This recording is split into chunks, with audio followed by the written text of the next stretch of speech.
គុណតែរវិញទេ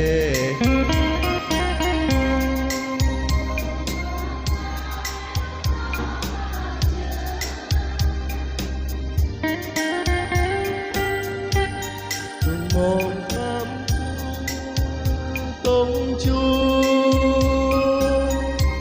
ស្លាប់ហើយរលាមើលទៅខាងកានហើយម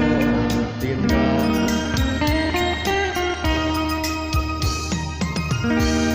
ការព្រះគ្រីមកទូលងមិនស្គាល់គេមានចិនឆ្ងល់ឃើញការអស្ចារ្យទ្រង់ថាជាមន្ត្រានៃព្រះបិតាគេយកទៅបី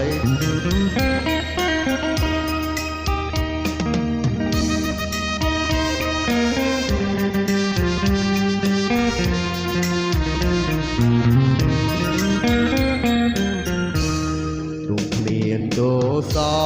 ហេតុអ្វីគេសំ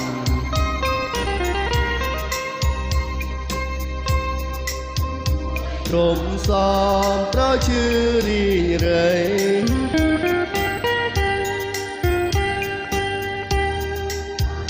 ស្រ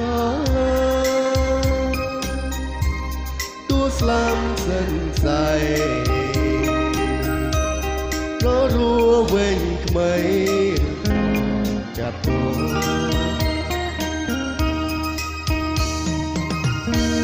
គេបានឆ្កាំងរងស្លាប់ហើយរលា